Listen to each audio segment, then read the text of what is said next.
Wow, that's a lot to get to, and my first guest is perfect on all of it. Trey, thank you very much. In focus now, Vice Admiral John Fozzie Miller, former CENTCOM Naval Forces Commander. Sir, it is great to have you. Let's start with the Strait of Hormuz and the ceasefire and what it really looks like now that Iran can pick and choose who goes through there if they so see it. At least that's how it looks. Well, good morning, Harris. Thanks for having me. Any long-term solution to this conflict when it comes to the Strait of Hormuz has to result in the Strait of Hormuz being open and free for commercial traffic without interference from Iran or from any other nation. It's an international strait, and the ability of Hormuz to function as an international strait is only being impeded by the Iranian regime. And so until that stops, it's very difficult to see any long-term resolution of this crisis.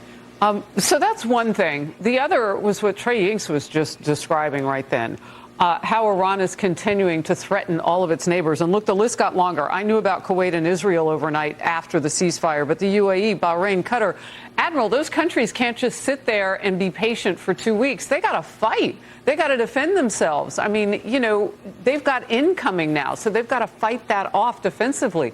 That doesn't seem like a ceasefire.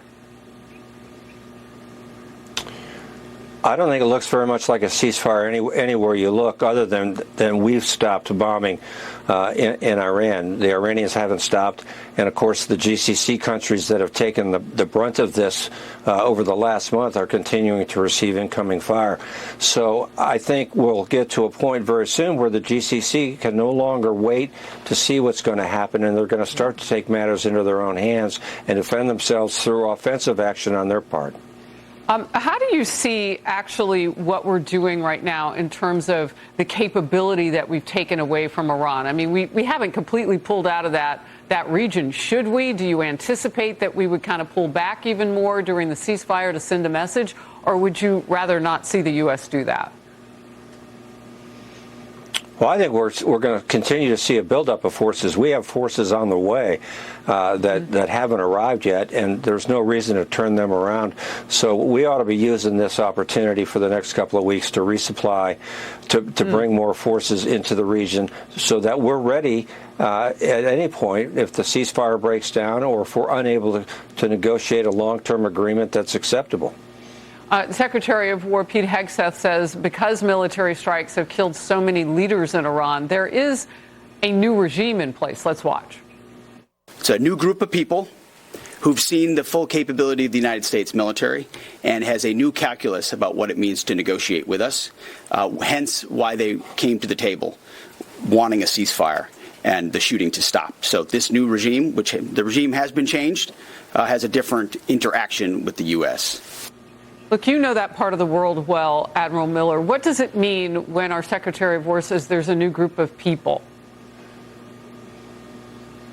Well, this new group of people are the same people that rounded up women and children yesterday to go stand on bridges and buy power plants. And so I don't know that the regime folks that have been replaced are if we have people that are any better in place now or that are any more trustworthy than what we've previously seen from the regime.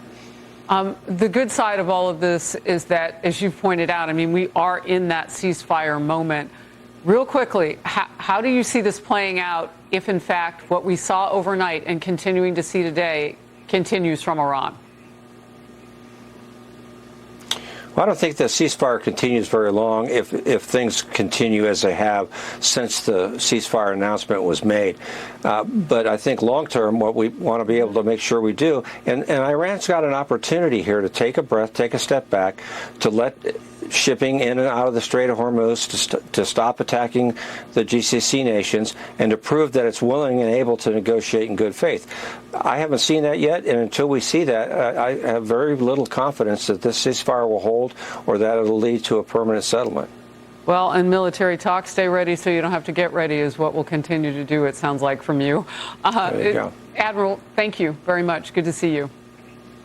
Thank you.